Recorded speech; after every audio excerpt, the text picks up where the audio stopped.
Halo Sparkling. Wow, masih dalam tema besar kita nih, yaitu ibadah yang sejati ya. Gimana teman-teman praktek ibadah sejati? Saya pribadi juga udah praktek nih bareng teman-teman Komsel untuk kita mempraktekkan ibadah yang sejati. Bahwa ibadah itu bukan cuma seminggu sekali, tapi gaya hidup. Dan mengulang apa yang kayak disampaikan juga minggu lalu, bahwa Tuhan ini sedang membawa gereja itu balik kepada hal yang esensi. Gereja itu bukan, ibadah itu bukan bicara soal seminggu sekali kita kumpul atau kita selebrasi gitu ya. Tapi bicara soal bagaimana kita, gaya hidup kita yang melakukan semuanya, segala sesuatu itu dalam hadirat Tuhan. Itu adalah ibadah. Nah, melalui hal ini saya teringat dengan saudara sepupu kita gitu ya. Mereka sering bilang bahwa kerja itu ibadah, ya kan. Tidur itu ibadah gitu. Jadi apapun yang kita lakukan itu ibadah gitu. Asal kita niatnya tuh demikian, niatnya ibadah gitu ya. Saudara sepupu sering bilang kayak gitu, dan saya mengingat bahwa benar juga ya gitu, bahwa segala apapun yang kita lakukan bisa dibilang ibadah waktu kita menyadari bahwa kita melakukan dalam hadirat Tuhan dan kita melakukan untuk kemuliaan Tuhan gitu. Jadi teman-teman, apa sih ibadah sejati itu singkatnya gitu. Kalau kita bilang ibadah sejati adalah sebuah gaya hidup, sama seperti kita bilang gaya hidup sehat ya. Pasti ada banyak hal yang dilakukan gitu ya. Olahraga ya kan, makan buah dan sayur gitu ya. Jam tidur pun diatur gitu. Itu sebuah gaya hidup gitu. Dan hari kalau kita membangun gaya hidup yang baru, gaya hidup ibadah yang sejati, ada juga banyak hal yang kita perlu lakukan sama-sama. Nah hari teman singkatnya ibadah yang sejati itu seperti apa? Itu kita bisa baca di Roma 12 ayat 1 sampai 8. Ada 3 poin dari ibadah yang sejati. Saya ngulang aja teman-teman ya, ngulang supaya kita juga bisa refresh dan bisa meremak gitu ya tentang ibadah yang sejati ini.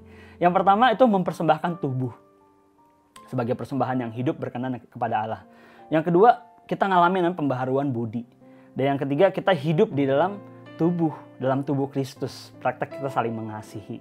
Nah, hari ini teman-teman, saya hari ini pengen share di tengah-tengah kita tentang yang pertama, yaitu mempersembahkan tubuh. Ya, untuk kita membaca satu ayat di Roma 12 ayat 1. Roma 12 ayat 1, karena itu saudara-saudara, demi kemurahan Allah aku menasihatkan kamu supaya kamu mempersembahkan tubuhmu sebagai persembahan yang hidup, yang kudus dan yang berkenan kepada Allah. Itu adalah ibadahmu yang sejati. Ya, jadi hari ini kita bicara soal mempersembahkan tubuh. Nah, kalau kita mau belajar apa sih Kak mempersembahkan tubuh? Nah, kita bisa melihat dari zaman perjanjian lama, zaman dulu bangsa Israel itu mereka mempersembahkan kambing dan domba gitu ya. Dan hari ini teman, persembahan kambing domba ini tuh harus yang kudus, yang gak bercacat, yang sempurna gitu. Dan kemarin apa yang kayak disampaikan, ketika bangsa Israel mau menyembah Tuhan, dia gak perlu bawa kambing domba ya. Tapi dia tinggal ke bait Allah, dan di belakang bait Allah tuh ada satu kandang yang besar. Itu isinya tuh kambing domba yang udah dipisahkan dari lahir, memang dipersiapkan ya untuk dipersembahkan gitu di bait Allah. Jadi hari ini teman, kalau kita bicara soal persembahan yang hidup, yang kudus dan berkenan kepada Allah, yang hidup itu artinya apa? Persembahan yang hidup, persembahan yang benar-benar hidup gitu, nggak mati. Yang kedua yang menarik adalah persembahan yang kudus ya. Yang kudus ini artinya nggak bercacat. Yang kedua yang kudus ini artinya dipisahkan. Sama seperti kambing domba tadi teman, dipisahkan dari lahir untuk satu tujuan yang mulia, yaitu dipersembahkan dan yang berkenan kepada Tuhan.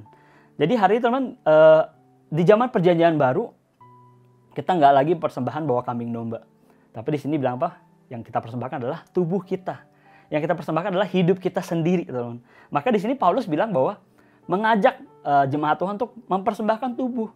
Karena itu adalah ibadahmu yang sejati. Jadi kalau hari kita beribadah, apa yang kita bawa? Kita bawa tubuh kita. Kita bawa jiwa dan roh kita. Karena dalam tubuh ada jiwa dan roh. Artinya apa teman? Kita persembahkan semuanya. Ya, kita persembahkan semuanya buat Tuhan. Persembahan yang hidup, ya kan, yang kudus dan yang berkenan kepada Allah.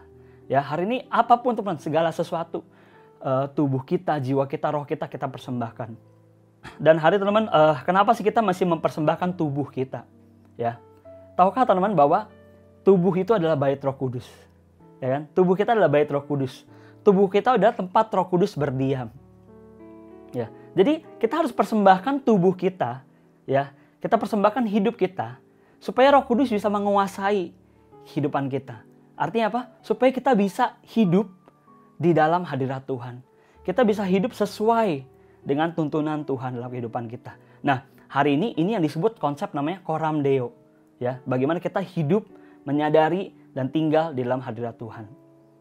Nah, teman-teman, hari ini koram deo ini berasal dari dua kata, ya. Yang pertama koram, yang kedua deo. Koram itu artinya di hadapan wajah. Dan deo itu artinya Tuhan atau Allah. Jadi koram deo itu artinya di hadapan wajah Allah. Jadi bagaimana kita hidup tuh berpandang-pandangan dengan Tuhan gitu. Kita hidup tuh bersama dengan Tuhan. Tuhan ada di sebelah kita, bahkan Tuhan ada di depan kita, ya. Kita bertatapan muka dengan Tuhan. Nah, ini adalah konsep disebut koram deo, ya. Jadi hari teman koram deo singkatnya adalah menyadari hadirat Tuhan sehingga kita mempersembahkan tubuh kita. Jadi hari ini kalau ditanya praktek ibadah sejati mempersembahkan tubuh, itu prakteknya apa sih? Prakteknya dengan kita koram deo kepada Tuhan, ya. Kita menyadari bahwa kita ada di dalam hadirat Tuhan sehingga kita bisa mempersembahkan tubuh kita. Nah, kalau dibilang menyadari hadirat Tuhan, teman-teman, ini erat banget gitu ya hubungannya dengan yang hari-hari kita alami, yaitu masa-masa pandemi COVID-19. Kita menyadari bahwa ada hadirat corona, ya kan? Hadirat corona di tengah-tengah kita, sampai akhirnya hari ini kita punya gaya hidup yang baru, new normal, ya kan? Keluar pakai masker, ya kan? Sering-sering cuci tangan, ya nggak mau pegang muka, masih pakai hand sanitizer dan lain-lain gitu. Dan karena kita menyadari ada hadirat corona, sehingga kita punya kebiasaan yang berubah gitu, ya. Nggak mungkin kan ketika kita menyadari hadirat corona nih, kita mau gitu makan satu piring terus rame-rame gitu ya, tukar-tukar sendok, pasti udah nggak mau, ya, takut corona gitu ya. Nggak mungkin ketika ada orang batuk kita malah datengin, malah tanya, Pak, batuknya kenapa Pak gitu, saya punya obat nih Pak, mau nggak Pak? Nggak mungkin, pasti kita akan takut gitu ya. Masa kita ngalamin masa di mana ini batuk itu derajatnya lebih rendah daripada kentut gitu. Biasanya kalau kentut kan pada menjauh gitu. Sekarang batuk pada menjauh, ya. Kita batuk di bus gitu, di busway kita batuk, langsung dilihatin orang dengan sinis gitu kan. Jadi hari ini teman-teman ada hal yang berubah, ada kebiasaan yang berubah saat kita menyadari hadirat corona. Nah, hari ini teman-teman kalau kita menyadari kita ada di dalam hadirat Tuhan, mestinya kita punya kebiasaan-kebiasaan yang baru. Mestinya pola pikir kita, tingkah laku, perbuatan kita tuh berubah, ya. Dan saya sering memakai ilustrasi, teman-teman, ya. Kalau kita menyadari bahwa Tuhan ada bersama-sama dengan kita setiap saat, even di kamar kita, di kamar mandi, ya, di rumah, di sekolah, teman-teman. Kita mestinya menyadari bahwa, oh, Tuhan bersama dengan saya loh. Ya, kita koram deo, teman-teman. Oh iya, saya dalam hadirat Tuhan loh. Jadi apapun yang kita lakukan, teman-teman, kita akan menjaga. Nah, karena kita menjaga kelakuan kita menjaga pikiran kita, itu nggak sadar, teman-teman, kita sedang mempersembahkan tubuh yang terbaik loh. Kita sedang mempersembahkan tubuh kita yang kudus, mempersembahkan pikiran kita yang kudus kepada Tuhan. Nah, jadi teman, gimana sih Kak caranya Kak? Saya pengen sih koram deo gitu, ingat Tuhan selalu gitu ya, tinggal dalam hadirat Tuhan, ingat Tuhan bersama dengan saya gitu. Tapi seringkali saya lupa. Teman-teman, saya juga seringkali lupa gitu, ya. Waktu saya pertama mendengar tentang konsep koram deo, ya, tinggal dalam hadirat Tuhan, itu udah mungkin bertahun-tahun lalu, teman-teman ya. Saya juga sama-sama sering lupa gitu ya. Waktu pagi gitu ya, ya Tuhan, saya berdoa, saya persembahkan tubuh saya persembahkan pikiran saya untuk memikirkan yang kudus. Tuhan, hari saya berdoa untuk mata saya semua melihat hal-hal yang kudus. Saya persembahkan tangan dan kaki saya supaya apapun yang saya lakukan, kemanapun saya melangkah, itu untuk memuliakan Tuhan. Saya persembahkan tubuh saya koram deo pagi-pagi kepada Tuhan. Tapi waktu saya habis teduh, saya mandi, saya kerja, ya, saya main-main sama teman, hi-hi gitu kan. Seringkali saya juga lupa. Seringkali saya juga lupa untuk, oh iya, Tuhan tuh ada sama saya loh. Masa hari itu saya aktivitas, masa saya cuekin Tuhan? Saya seringkali lupa. Tapi saya membangun kebiasaan yang baru. Ya, saya membangun bahwa saya sering confess. Saya confess gini, teman-teman. Oh iya, Tuhan ada sama saya. Oh iya, Tuhan ada di samping saya. Oh iya, saya dalam hadirat Tuhan. Saya sering kali confess. Ya, sehari itu saya bisa confess mungkin 10 kali lebih, teman-teman. Saya kok kayak self talk aja. Saya ngomong sama diri sendiri. Sebenarnya bukan sama diri sendiri. Saya ngomong, perkatakan iman saya confess gitu bahwa saya sedang bareng-bareng Tuhan gitu. So, apa yang saya lakukan, Tuhan lihat, ya kan? Jadi saya bisa mempersembahkan tubuh saya yang kudus. Nah, dan cara yang gimana supaya kita bisa ingat terus sama Tuhan, teman-teman. Bagaimana kita praktek koram deo. Nah, hari saya pengen kita buka satu ayat di Kolose 3 ayat 17. Kolose 3 ayat 17. Dan segala sesuatu yang kamu lakukan dengan perkataan atau perbuatan, lakukanlah semuanya itu dalam nama Tuhan Yesus sambil mengucap syukur oleh Dia kepada Allah Bapa kita. Nah, ini ayat yang sangat bagus sekali. Bagaimana cara kita praktek Coram Deo? Yang pertama gimana? Segala sesuatu yang kamu lakukan, perkataan dan perbuatan, lakukanlah semua itu dalam nama Tuhan Yesus. Nah, dalam nama Tuhan ini punya arti, teman-teman. Dalam nama Tuhan, Tuhan itu artinya Yehova yang menyelamatkan, ya. YHWH, Yahweh yang menyelamatkan. Yahweh itu artinya apa? Yahweh itu artinya Tuhan hadir, Tuhan ada, gitu. Jadi kalau kita bilang kita lakukan semuanya dalam nama Tuhan, artinya apa? Tuhan tuh hadir. Jadi yang pertama praktek Coram Deo itu gimana? Kita mau melibatkan Tuhan di dalam setiap keputusan dalam kehidupan kita sehari-hari, gitu, ya. Kita mau bangun tidur, kita ya Tuhan, gue ngapain lagi nih? Pasti Tuhan suruh kita saat teduh, ya kan? Tuhan suruh kita doa gitu. Kita mau, even teman-teman, saat kita mau memilih jalan, Tuhan bingung nih mana? Kita tanya Tuhan, libatkan Tuhan, ya. Apapun yang kita lakukan, kita mau melibatkan Tuhan. Kita tanya Tuhan, kita ngobrol sama Tuhan, gak cuekin Tuhan sehari-hari. Dan teman-teman di sini bahwa waktu kita punya masalah, kita juga hari ini persembahkan juga semua masalah kita kepada Tuhan. Emosi kita, ketakutan kita, kekhawatiran kita mau persembahkan kepada Tuhan. Kita mau melibatkan Tuhan di dalam setiap aspek kehidupan kita. Susah, senang, ya kan? Seperti janji nikah, teman, dalam keadaan suka maupun duka, kayak apa mau miskin, sehat maupun sakit, dan dalam keadaan apapun juga, sampai kematian memisahkan kita berdua. Kita mau, teman, melakukan Coram Deo dengan apa? Melibatkan Tuhan dalam setiap keputusan hidup kita. Kalau hari kita bayangin, teman, hari ini ada sahabatmu, ya, nginep di rumahmu, gitu. Pasti apapun kita tanya teman, bisa nggak? Saya sering kayak, misalnya ada bocah-bocah nginep di rumah saya gitu ya. Kalian tau lah siapa, nggak usah sebut orangnya ya. Nginep nih, pasti tanya, sarapan mau apa, ya kan? Mau sarapan apa? Terus hari ini mau kemana? Hari ini mau ngapain aja? Mau ngapain lagi gitu. Selalu tanya teman. Nah, hari ini Tuhan senang kalau kita bisa melibatkan Tuhan. Dan di sini dengan kata lain kita sudah melakukan apa? Kita mengandalkan Tuhan setiap saat. Gitu. Itulah dengan kita praktek Coram Deo, teman-teman, ya. Di sini dibilang Tuhan tuh hadir. Dan saya senang gini. Kata Tuhan hadir itu menandakan bahwa Tuhan tuh inisiatif. Ada willingness dari Tuhan, Tuhan tuh hadir, ya. Bukan sekedar ada, tapi Tuhan hadir. Tuhan tuh mau, gitu. Ada di dalam kehidupan kita, hadir dalam kehidupan kita. Jadi yang pertama praktek Coram Deo adalah gimana? Melibatkan Tuhan dalam setiap keputusan dalam hidup kita. Tanya Tuhan, ngobrol sama Tuhan. Even dalam masalah kita persembahkan kekhawatiran dan ketakutan kita. Yang kedua, sambil mengucap syukur oleh Dia kepada Allah Bapa kita. Yang kedua, teman, ini cara yang mujarab untuk kita mau ingat Tuhan, Coram Deo, adalah dengan kita bersyukur. Ya, saya cuma bilang bahwa bersyukur itu adalah kunci. Ya, bersyukur adalah kunci untuk kita bisa masuk dalam hadirat Tuhan dan kita bisa mengingat gitu bahwa kita dalam hadirat Tuhan. Ya, Mazmur 100 ayat 4 ngomong gini. Masuklah melalui pintu gerbangnya dengan nyanyian syukur. Ke dalam peratarannya dengan puji-pujian, bersyukurlah kepadanya dan pujilah namanya. Ya, waktu itu kan masuk ke pintu gerbangnya Tuhan, kita masuk ke hadirat Tuhan. Kita bawa apa? Nyanyian syukur. Korban syukur kita, pujian kita kepada Tuhan. Dengan kita bersyukur, kita mengingat bahwa kita mempersembahkan kekhawatiran kita persembahkan kekecewaan kita, kekesalan kita buat Tuhan. Waktu kita bersyukur, ya.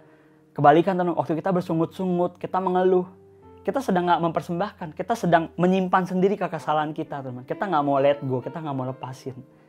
Nah, jadi hari ini, teman, praktek kita Coram Deo seperti apa, Kak? Ya, yang pertama, libatkan Tuhan. Ajak Tuhan ngobrol intim dengan Tuhan. Yang kedua apa? Bersyukur. Ya, apapun yang kamu alami, ingat selalu bersyukur, gitu ya.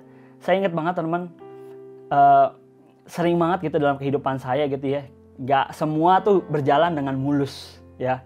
Bahkan setiap hari pasti ada aja gitu hal-hal yang buat kesel, hal-hal yang mungkin buat kita marah gitu, jengkel. Even kadang-kadang mungkin yang wanita-wanita sering banget tiba-tiba bad mood, ya nggak sih? Tiba-tiba mungkin rasanya kesel atau apa gitu, mood swing, teman-teman. Hari ini ingatlah untuk bersyukur. Ya, dengan kita bersyukur kita mempersembahkan loh emosi kita, kekesalan kita buat sama Tuhan. Jadi itu, teman. Hari ini, teman, ayo kita mau sama-sama praktek Coram Deo. Kita menyadari kita tinggal dalam hadirat Tuhan dengan kita bersyukur. Nah, Kita buka lagi teman di Roma 12 itu. Saya pengen note satu hal yang terakhir. Di Roma 12 ayat 1 di ayat 1b-nya teman. Dibilang bahwa itulah ibadahmu yang sejati. Ya. Jadi bahasa aslinya ibadahmu yang sejati itu bahasa aslinya logikos. Ya, artinya itu ibadahmu yang seharusnya. Ya, kalau kita lihat bahasa Inggrisnya itu reasonable service. Jadi memang kita seharusnya begitu. Ya, jadi dengan kita mempersembahkan tubuh itu adalah seharusnya. Sudah seharusnya kita koram deo, sudah seharusnya kita mengucap syukur, sudah harusnya kita mempersembahkan semuanya buat Tuhan. Jadi persembahan tubuh memang seharusnya kita lakukan. Kenapa? Nah, kalau kenapa teman-teman kita mau lihat lagi ayat yang sebelumnya. Ya, teman-teman tahu bahwa zaman dulu tuh ayat-ayat firman Tuhan itu nggak ada ayat, nggak ada pasal, nggak ada perikop teman-teman. Semua itu ditulis dalam satu surat gitu yang panjang gitu ya. Akhirnya boleh dibagi-bagi gitu dalam pasal dan perikop. Nah, Roma 12 ini menarik karena diawali dengan kata karena itu. Ya, karena itu tuh menunjukkan bahwa ada alasan, ya, ada alasan di baliknya. Misalnya kayak karena Reza lapar, maka Reza makan, ya kan? Jadi karena itu Reza makan. Nah, itunya tuh apa? Ya kan? Jadi kita mesti melihat di ayat sebelumnya, ya. Di Roma 11 ayat 36, ya. Alasan Paulus menyuruh kita mempersembahkan tubuh, yaitu Roma 11 ayat 36. Saya bacakan. Sebab segala sesuatu adalah dari Dia, dan oleh Dia, dan kepada Dia. Bagi Dialah kemuliaan sampai selama-lamanya. Wow, ini jadi hal yang, reasonable. Kenapa kita harus mempersembahkan tubuh? Karena apa? Segala sesuatu dari Dia, oleh Dia, dan kepada Dia. Cuman bagi Tuhan kemuliaan sampai selama-lamanya. Jadi jika kita melihat hal ini teman-teman, kita akan melihat bahwa mempersembahkan tubuh itu ya logikos, itu udah seharusnya. Karena kita ini bukan siapa-siapa. Even hidup kita sudah dibeli sama Tuhan waktu kematian Dia, teman-teman. Jadi karena semua ini dari Tuhan, semua yang saya punya, hidup saya, bahkan nafas hidup kita semua dari Tuhan, kita bisa mempersembahkan tubuh kita. Bahwa tubuh kita bukan milik kita lagi, tapi udah menjadi milik Tuhan. Jadi semua yang kita punya ini dari Tuhan. Waktu kita menyadari bahwa semua yang kita punya milik Tuhan, masalah apapun yang kamu alami, kamu akan ingat, ya udahlah, toh semua juga dari Tuhan, semua untuk Tuhan. Maka Roma 8 ayat 28, Tuhan mengerjakan segala sesuatu kebaikan kita itu terjadi teman-teman. Saat kita bisa let go, kita bisa menyerah kepada Tuhan. Ya, kita menyadari bahwa hidup ini cuma kasih karunia Tuhan. Ya, jadi waktu kita tinggal dalam hadirat Tuhan, kita nggak lagi bawa masalah kita. Kita nggak lagi bawa kekecewaan kita. Tapi kita sadar bahwa semua hal yang terjadi dalam hidup kita itu sesuai dengan rencana Tuhan. Semua yang terjadi dalam kehidupan kita itu adalah dari Tuhan, oleh Tuhan, dan untuk Tuhan. Dan hari ini teman, waktu kita menyadari mindset ini teman, kenapa sih lu persembahkan tubuh? Kenapa sih lu hidup kudus? Kenapa sih lu koram deo? Karena memang ini sudah seharusnya. Gitu. Hidup gue memang persembahkan buat Tuhan. Dan kita akan jadi bisa bersyukur. Waktu kita punya masalah, kita kan bisa bersyukur. Nah, teman, apa yang saya alami teman waktu saya ngalamin masalah, ya. Saya waktu dalam masa pandemi ini teman kita mungkin banyak dari kita ngalamin kesulitan keuangan, pekerjaan, bahkan juga teman-teman yang sekolah sibuk banget sama PR tugas yang even belum diajarin sama guru atau guru ngajarinnya nggak bener gitu, kayak wah susah banget, stres gitu ya. Kalau kita menyadari bahwa kita mau koram deo kepada Tuhan, izinkan teman, waktu kalian stres, kalian kesel, takut, kecewa, khawatir, datang sama Tuhan, koram deo sama Tuhan, ya, dan persembahkan kekhawatiran kalian, persembahkan stresnya kita. Tuhan, ini stres aku tuh buat Engkau, ya. Maka hari teman, firman Tuhan bilang apa? Marilah kepadaku semua yang letih lesu dan berbeban berat, aku akan memberi kelegaan kepadamu. Tuhan rindu memberi kelegaan kepada kita. Waktu apa? Waktu kita datang kepada Tuhan, kita serahkan semua keletihan kita, stres kita sama Tuhan. Nah, ini praktek yang sangat simple dan mudah. Sehari-hari kita pasti ngalamin masalah. Sehari-hari kita pasti ngalamin hal yang senang, yang susah. Mau nggak kita ingat bahwa kita dalam hadirat Tuhan, kita persembahin semua kekhawatiran kita, emosi kita, dan kita bersyukur kepada Tuhan. Karena apa teman? Yang terakhir, karena semua adalah dari Dia, oleh Dia, dan untuk Dia. Tubuh kita, jiwa kita, roh kita itu buat Tuhan. Gitu. Dan hari ini teman, ayo kita mau praktek sama-sama. Karena saya percaya bahwa saat kita bisa praktek koram deo, maka kita akan ngalamin hal-hal yang luar biasa. Ya, orang tua kita di umum tuh udah ngalamin hal yang luar biasa, teman-teman. Hari kita jangan sampai ketinggalan gitu. Saya pribadi pun ngalamin hal luar biasa. Mungkin nanti minggu-minggu depan saya bisa kesaksian gitu. Tapi hari ini teman, ada teman kita yang mau kesaksian juga. Jadi saya kasih kesempatan dulu buat mereka kesaksian buat kita semua ya. Oke, mari kita mendengar kesaksian yang satu ini. Halo Sparkling, nama gue Aldo. Hari ini gue mau kesaksian tentang praktek Koram Deo itu sendiri. Awalnya tuh gue bingung ya, Koram Deo itu apa sih dan bagaimana sih cara melakukannya. Daripada gue bingung kan, akhirnya gue mencobalah melakukan apa yang bisa gue lakukan. Dimulai dari gue mungkin doa di pagi hari gue bangun penyembahan pribadi gue sama Tuhan. Bahkan misal dalam satu hari itu, gue sadar betul, gue tahu betul bahwa apapun yang gue lakukan itu dalam hadiratnya Tuhan. Kayak contoh mungkin gue main PS, gue dalam hadiratnya Tuhan. Atau gue apply pekerjaan, gue dalam hadiratnya Tuhan. Dan itu setiap hari gue mempraktekkan itu. Jadi ketika gue mempraktekkan Koram Deo itu sendiri, gue lagi ngalamin tentang hal kekhawatiran dan ketakutan. Coba deh teman-teman bayangin nih, kayak gue baru lulus nih gitu kan. Terus pandemi datang gitu, dan itu kan pasti pekerjaan sulit. Dimana gue pasti langsung khawatir lah, aduh rencana Tuhan nih gimana sih gitu loh. Apa gue salah gitu ya. Dan gue mempraktekkan Koram Deo itu, gue nggak fokus sama kekhawatirannya gue nggak fokus sama ketakutannya gue. Tapi gue menaruh fokus gue tuh sama Tuhan gitu. Dan itu yang membuat gue jadi lebih kuat gitu loh. Gue mendapatkan damai sejahtera dari Tuhan, gue mendapatkan ketenangan dari Tuhan, dan janji-janji Tuhan itu yang memberikan gue kekuatan gitu. Dan gue nggak fokus sama kekhawatiran ketakutan gue, karena gue telah mempersembahkan setiap kekhawatiran gue mempersembahkan setiap ketakutan gue sama Tuhan. Jadi ketika gue praktekin Koram Deo, gue nggak cuma sendirian tuh, tapi gue juga praktekin bareng-bareng komsel gue gitu ya. Kayak gue doa bareng sama komsel, dan bahkan dalam satu momen gitu ya, gue pernah didoain tuh sama langsung sekaligus oleh 2 orang gitu, dan 2 orang ini sama-sama confirm buat gue gitu. Dan itu yang jadi gini, 2 orang ini memberikan kekuatan sama gue, dibilang kayak Tuhan tuh tetap memberikan lu pengharapan, janji Tuhan itu nyata dalam hidup lu, dan jangan pernah takut akan apapun juga. Nah itu pas banget gitu momennya ketika gue memang lagi ngedown gitu ya, ketika pemikiran gue yang melayang gitu ya, pakai paradigma gue sendiri, gue nggak pakai pikirannya Kristus dalam hidupnya gue. Dan itu sih yang memberikan gue kekuatan gitu. Jadi ketika gue praktekkan Koram Deo, gue bisa tuh menyerahkan setiap kekhawatirannya gue. Gue nggak lagi takut, tapi Tuhan tuh selalu ada dalam hidup gue. Dan gue boleh ngalamin tentang penyertaannya Tuhan, tentang pemeliharaan Tuhan yang nyata dalam hidup gue. Halo Sparkling, gue Abe, dan hari ini gue mau cerita pengalaman gue, kesaksian gue ketika gue belajar mempraktekkan Koram Deo. Apalagi lagi keadaan kayak gini, lagi corona kayak gini, semuanya sendiri, yang bahkan mungkin yang bener-bener tahu keadaan hati lu adalah lu dan Tuhan sendiri gitu ya. Gue menyadari ketika gue denger kata Koram Deo ini tuh kayak sebuah reminder buat gue gitu. Kadang-kadang gue akui gitu, gue suka lupa disiplin rohani ya, terus juga lupa berdoa juga. Terus juga kadang-kadang gue lupa menyembah Tuhan. Biasanya gue nyalain sih pagi-pagi tuh, bangun pagi gue nyalain Spotify lagu rohani gitu kan di playlistnya Sparkling. Nah kadang-kadang gue nggak lakukan hal itu.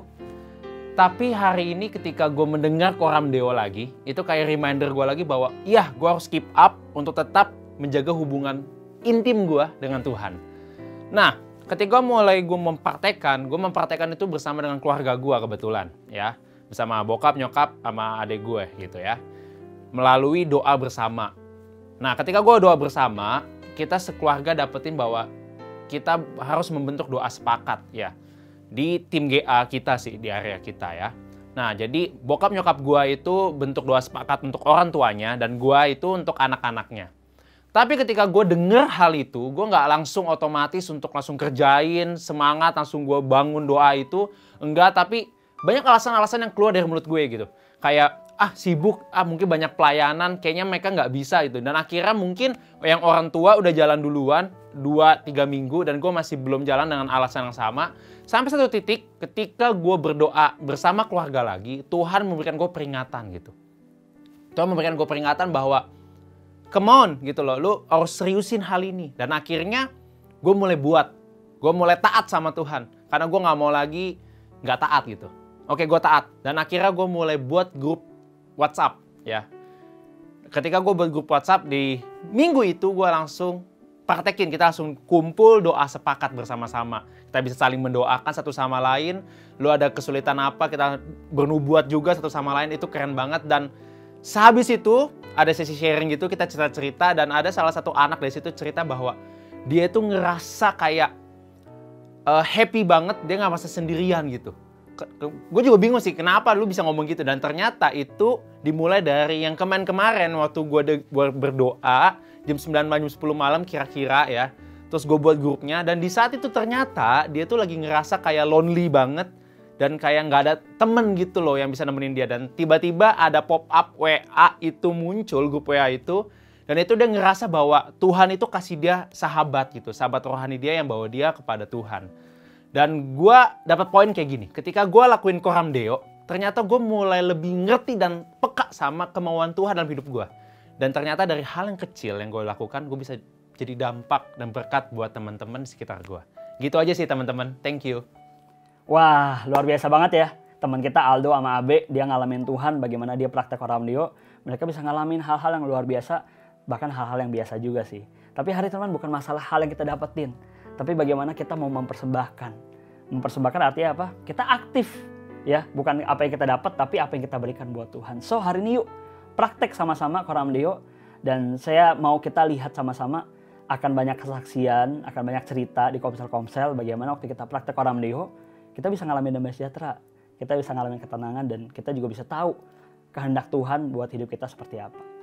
Oke teman, ayo mari kita mau berdoa. Supaya hari ini teman kita boleh sama-sama punya kasih karunia untuk kita praktek mengingat bahwa kita terus hidup dalam hadirat Tuhan. Mari kita berdoa. Bapa, kami mengucap syukur buat hari ini, buat firman Tuhan, buat kebenaran yang baru ini Tuhan yang mencerahkan pikiran kami dan hati kami. Dan biarlah Tuhan kami boleh praktek, gak cuma dengar aja. Tuhan Yesus, Kau yang berikan kami kekuatan, Roh Kudus Kau yang mengingatkan kami untuk kami boleh terus mempraktekkan Coram Deo, untuk kami tinggal di dalam hadirat Tuhan, mengingat bahwa Tuhan ada bersama-sama dengan kami. Hari ini teman-teman, kalau Engkau mau mengambil komitmen ini, mari Engkau katakan dalam hatimu, Tuhan, aku mau praktek Coram Deo. Tuhan, aku mau. Tuhan, aku mau mulai hari ini untuk aku praktek ibadah sejati. Terima kasih Tuhan buat hari ini. Biarlah Engkau yang mendengar setiap komitmen kami. Dan biarlah kami juga boleh sama-sama Tuhan saling menguatkan, saling mengingatkan di komsel kami masing-masing. Dan dimanapun kami berada Tuhan, kami boleh punya teman-teman, orang-orang yang juga boleh bersama-sama dengan kami praktek Coram Deo ini Tuhan. Praktek ibadah sejati. Terima kasih Tuhan Yesus, kami ucap syukur buat ibadah hari ini. Dalam nama Yesus, amin.